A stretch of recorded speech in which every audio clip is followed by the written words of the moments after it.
Hey Ryan, when you're doing sales, you always seem to be laughing it off. But now I get it. With just a high school dropout's brain, you can't really come up with any clever conversation, can you? Can't be helped, I guess. Because you're a high school dropout, huh? Sorry, my talk was too sophisticated for you to follow. My bad, I can't dumb it down to a dropout level. I was invited by a client to a mixer. However, once the client knew I was a high school dropout, they started looking down on me in front of everyone. I decided it's better not to stir up trouble and just let it slide for now. Yay, well, that's how it goes, I said, and quickly downed my drink. But this seemed to upset the client even more. What's your deal? Acting all high and mighty for a dropout.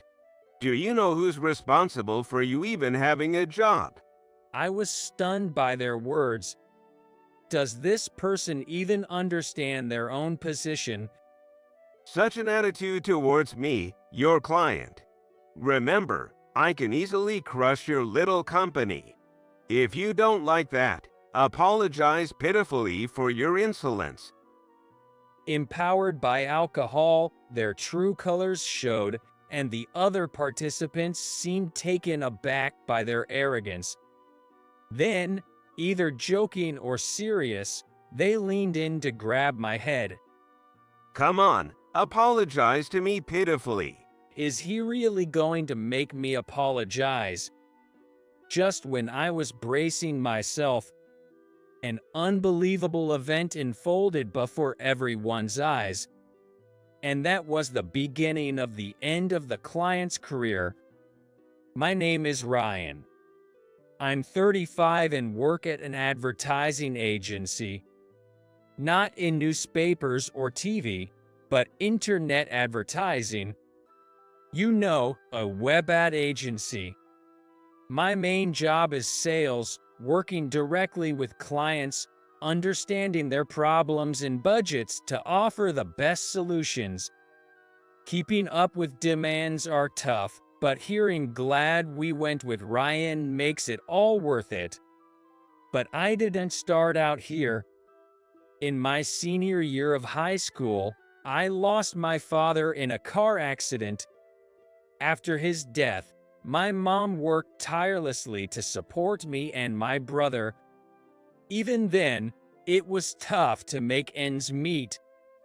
Mom worked multiple jobs, looking more and more exhausted each day.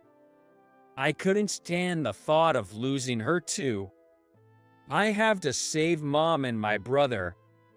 So, I dropped out of high school to work. Ryan, I'm sorry you have to go through this. It's okay, Mom. I wanted to work early anyway.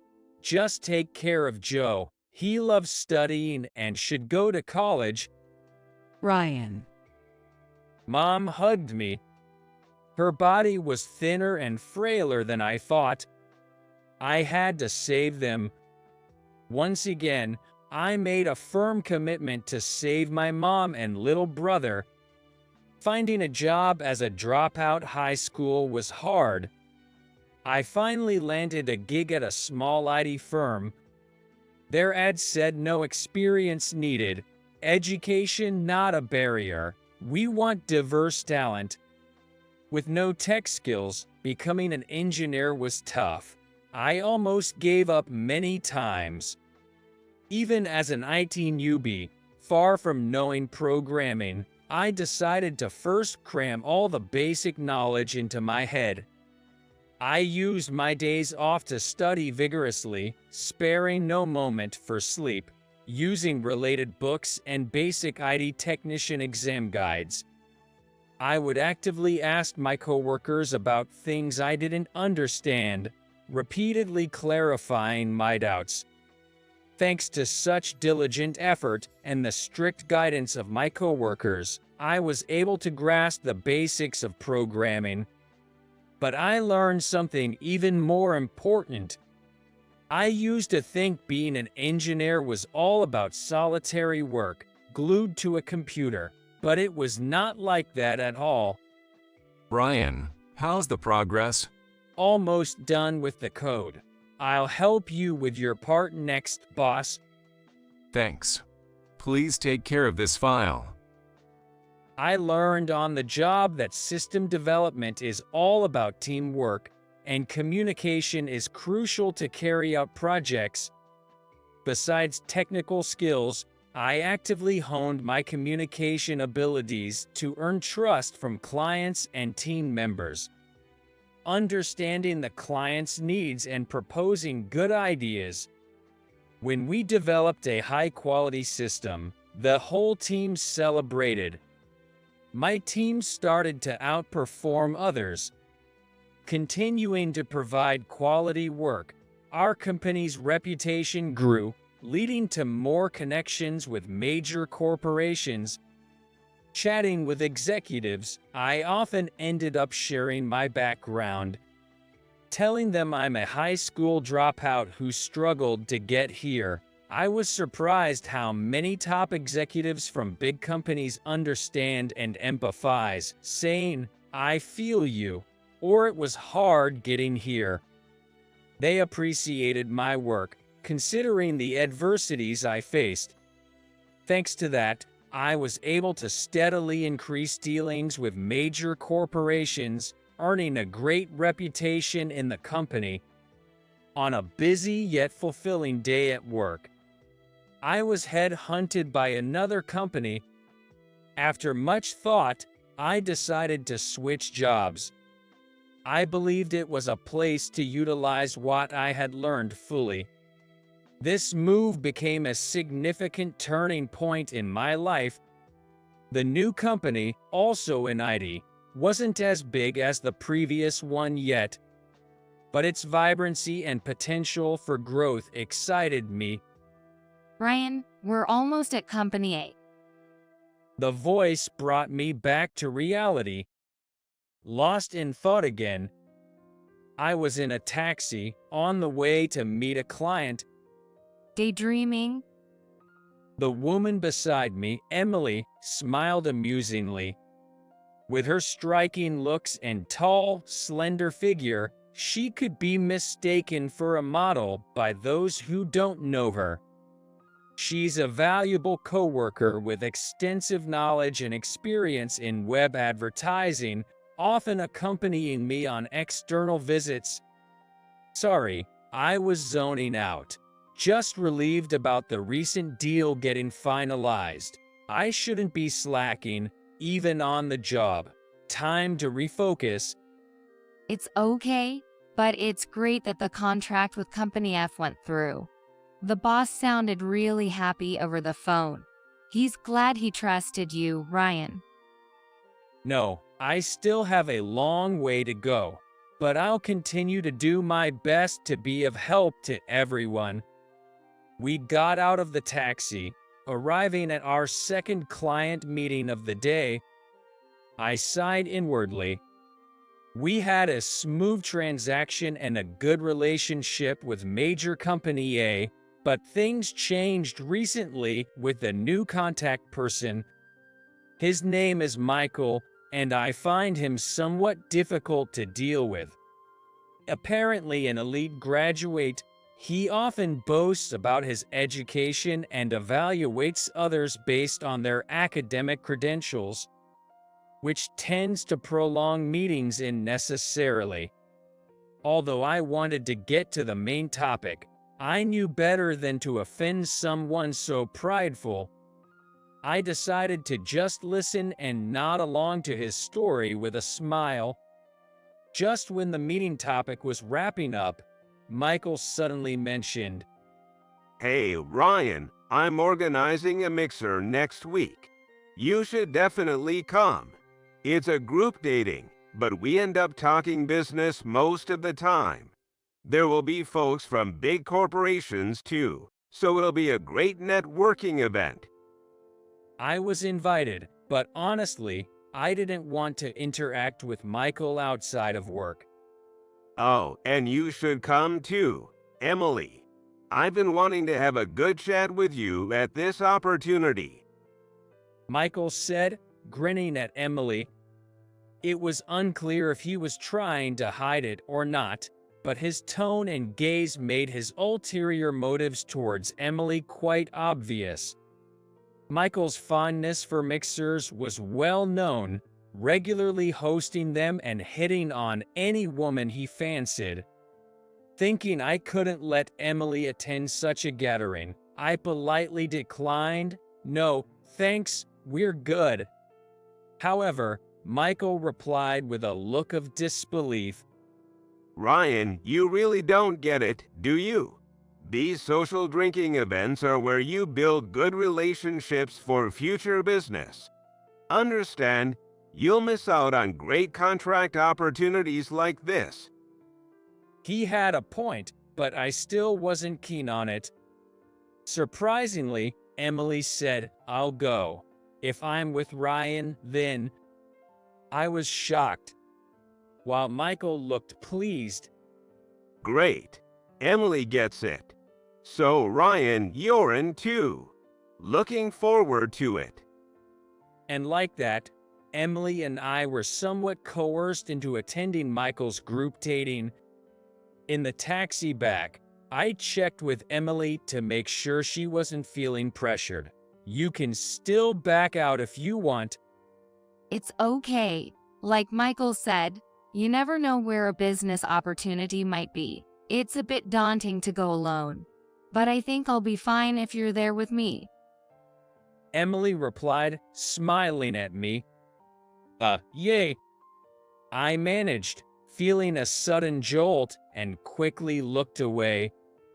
On the day of the group dating, we arrived at a fancy restaurant Michael had chosen. It was a stylish and serene place, and we were led to a private room where Michael and a few men and women were already seated. The women were all stunning, and the men were wearing expensive suits. It seemed like the guests were indeed from top-tier companies. Michael quickly became the center of attention. I know the owner of this restaurant. He's also a grad from my alma mater, so we have great conversations. The women laughed in agreement. Certainly, it's easier when there's no educational gap. The men seemed to think agreeing with Michael was the right move, complimenting him. Pleased, Michael boasted more. Every time I mention my university at meetings, there are high expectations. But, being as outstanding as I am, I always exceed them. Emily and I exchanged glances, thinking, here we go again. Just another session of Michael's bragging. We decided to enjoy our meals and have a casual chat instead. Seemingly annoyed by our disinterest, Michael suddenly asked me, By the way, Ryan, which college did you graduate from? I answered honestly, not hiding anything. I didn't go to college. High school graduate. No, due to some circumstances, I dropped out of high school and started working. Then I moved to my current company. There was a moment of silence. Then Michael burst out laughing. You're joking, right? Ryan is a high school dropout. Lower educated than anyone here. In this day and age, a dropout. That's like a living fossil. That's funny. His attitude towards me visibly changed, looking down on me. The other participants were whispering and chuckling uncomfortably. I can't believe our business partner employs a high school dropout. This could affect our company's reputation. As the alcohol started affecting Michael, he became more talkative and heated up. Ryan, you're always smiling and calm during sales, but I get it now. You're just covering up for your lack of confidence in sales talk, right? With just a high school dropout's brain, you can't really come up with any smart talk, can you? I always felt something was lacking. You just nod along to whatever I say. I see my talk was too complex for you to follow. Sorry about that. Can't dumb it down to a dropout level. Haha. Yeah, you're right. I was playing the role of a foil to him, but I decided it was better not to stir up trouble and just let it slide. The men who initially chuckled at Michael's remarks gradually began to feel uneasy as his insults escalated. However, there was one person glaring sharply at Michael. It was Emily. I tried to signal to her with my eyes, "I'm fine, don't worry about me," but it was futile. Noticing Emily's gaze, Michael, misinterpreting it, smirked and turned to her. Emily, it must be hard for you, working with someone with such a low education. It's tough, right? Having to work with someone so dumb, even for work. No, there are many people who excel regardless of their education, and I respect Ryan for his work. Come on, let's not be formal today. Hey, why don't you quit your current job and work for me? With my recommendation, it's possible right away. Our company could offer you double, no, 5 times your current salary. We're a top-tier company, after all. How about it? It's a great offer, right? The other women were envious. So unfair. I want to work for Michael's company too. Well, I'd love that too. Working at a big company like Company A would be something to brag about. But Emily's attitude was distinctly different. Her tone was calm but firm, her eyebrows knitted tightly as she spoke decisively. I absolutely love my current company and take great pride in working here. So, I'll have to decline your offer. Thank you. Michael, clearly displeased with her response, clicked his tongue. He scoffed and then spitefully remarked, Pity. Well, women are just for decoration in the workplace anyway. If you change your mind, let me know. A beauty like you is always welcome. I couldn't ignore that insulting comment. Michael, please take back what you just said. Emily is a highly competent employee in our company. Not many can match her attention to clients' needs. This response infuriated Michael. What do you think you're doing? Talking back to me, a mere high school dropout. You should remember who's feeding you. He looked down on me, raising his voice. I was astounded by his words. Did he really understand his own position? What? I can cancel the contract with your company if you want. What did you say? You dare to talk back to me, your client. If you upset me, I can easily crush your company. If you don't want that, then bow down and apologize for your insolence. I just listened silently to his tirade. Actually, I was too stunned to respond. The other participants seemed taken aback by his blatant arrogance, likely fueled by alcohol. Then, either joking or serious, he leaned forward and grabbed my head. Come on, apologize to me pitifully. Is he really going to make me apologize? Just then, it happened. Splash! Everyone, including me, gasped at the unexpected sight. Emily had thrown a glass of water on Michael. You've had too much to drink, Michael. Maybe you should cool down a bit. Her voice was icy, though her face was smiling. Michael was stunned, dripping with water, unable to comprehend what had just happened. As he realized, he began to tremble with rage. What did you do, foolish woman? Michael, more furious than ever, shouted, Your sales guy is a dull dropout, and your female employee is untrained. Your company is finished. I'm canceling our contract right here. I responded calmly, "Understood. We will send you the details for the contract termination later." Caught off guard by my response, he snorted in a mocking manner. What are you talking about?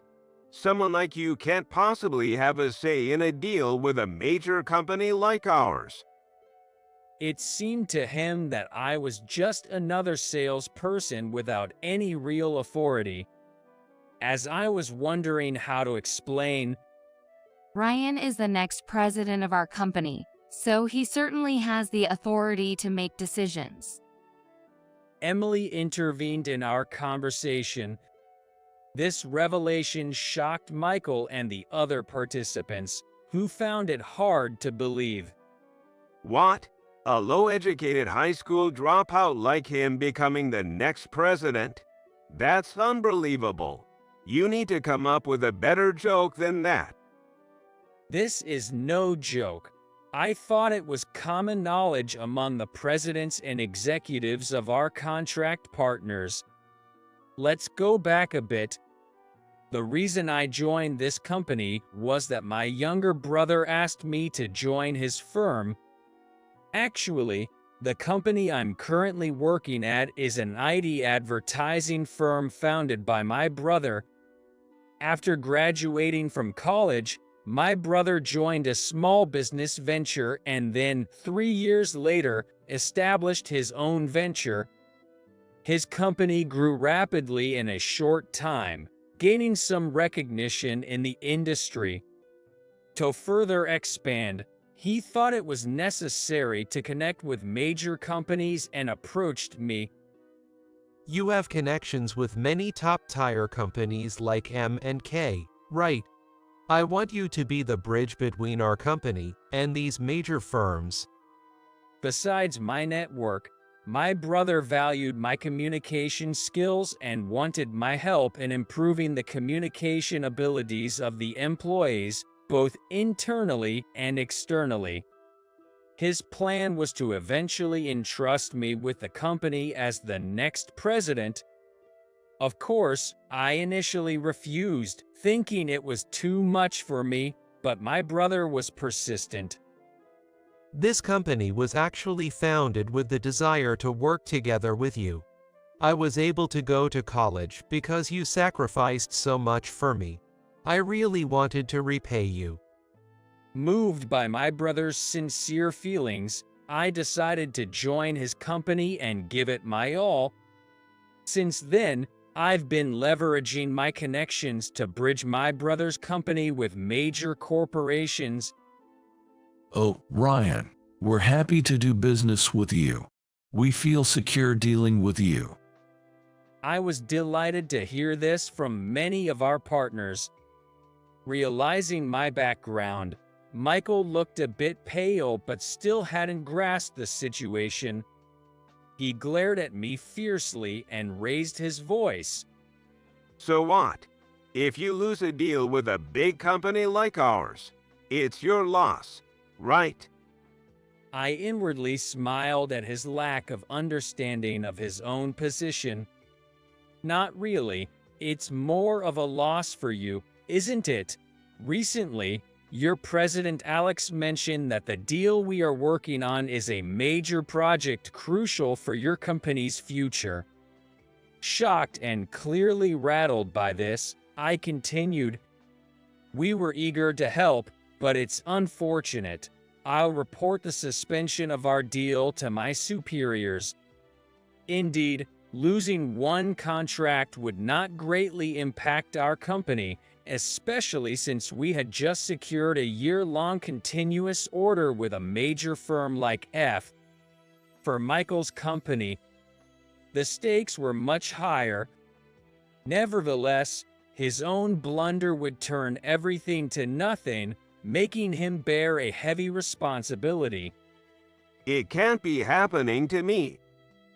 Michael finally realized the gravity of the situation, but still couldn't accept his mistake. Trembling with anger, And you, Emily, how dare you throw water on me? Do you think that's okay? That's a serious assault. I could sue your company. he turned to Emily, boasting as if he had won. But she remained resolute. Oh, weren't you the one who tried to make Ryan apologize first? Everyone here sue that. Indeed, everyone nodded in agreement. And if you're thinking of suing, I won't hesitate to sue you for sexual harassment. The room buzzed in confusion. I was startled hearing this for the first time. Michael, now red-faced and shaking with rage, yelled, It doesn't make sense. Where's the evidence? That's a baseless accusation. Ignoring his breathless fury, Emily calmly took out her smartphone. I have all the evidence right here. The voice recorder played Michael's voice unmistakably. Prepositions for dates, insistent invitations to dinners, and at worst, hints of overnight stays. Indisputable proof of sexual harassment was laid bare.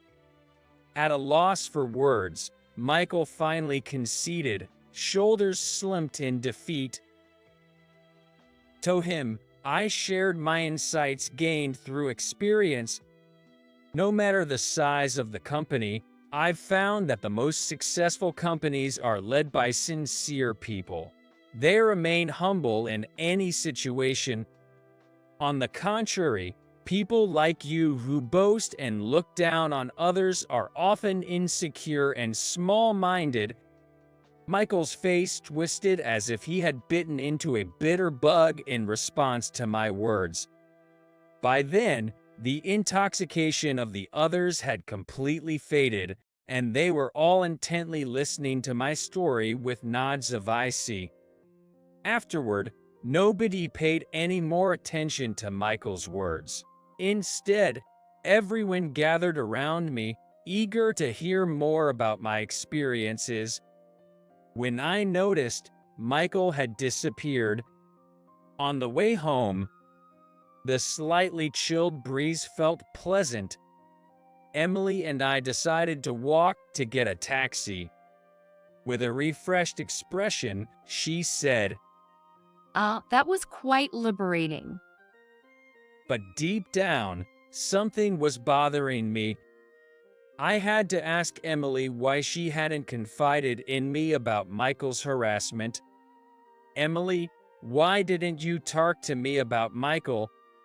I felt a quiet shock and a sense of inadequacy at not having known anything, despite spending so much time together. You could rely on me more, you know. Am I that unreliable?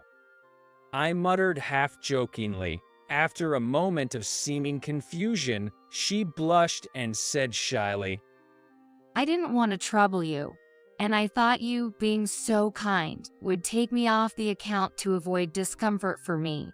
I didn't want to lose our time together, I guess. Her unexpected response made my heart skip a beat. There's no trouble at all. Please don't hesitate to talk to me. No, it's on me to become a supervisor who everyone can rely on, I said, somewhat hastily to hide my embarrassment. Then, looking into my eyes with a playful smile, You know, Ryan, you've been a dependable boss to me since the first time we met. she whispered as if sharing a secret. Typically, I composed, couldn't help but blush at her words. The next day, I reported the incident with Michael to my brother, the president of our company.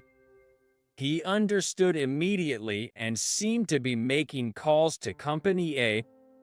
That evening, President Alex of Company A came in person, visibly upset, to apologize. As expected, they wanted to retract the suspension of our contract. Apparently, Michael had been a problem in their company for a while, with reports of sexual and verbal harassment, and they were already discussing his dismissal. Due to the recent uproar, he was suddenly transferred to a subcontracting company, essentially a demotion. President Alex, whom my brother and I respected for his character, requested one more chance, promising a sincere approach with a new representative. We decided to let bygones be bygones and continued the business relationship. 3 years later, I formally took over as president from my brother. Thanks to the team's efforts, our company continued to grow and prosper. Rumor had it that Michael couldn't adapt to his new workplace and resigned soon after. Apparently, his bad reputation was quite well known, and he received cold stares from those around him, making his work environment quite uncomfortable. His subsequent job search also didn't go well, and now he's reportedly working part-time at a convenience store. It seems that a sudden resignation from a major corporation led people to suspect he had caused some scandal in his previous job, resulting in difficulties getting hired elsewhere. He ended up working part-time at a convenience store, a shadow of his former self, occasionally getting scolded by the manager. As for me, Emily and I officially started dating after that night and eventually got married, becoming partners in both life and work. As a still new president, I always keep in mind the importance of sincerity. Regardless of position or environment, education is just one part of life experience and not a measure of a person. No matter how highly educated, no one follows a person lacking sincerity. What matters is the way a person is. I aim to continue learning without arrogance, boldly taking on challenges, and leading my team as such a leader.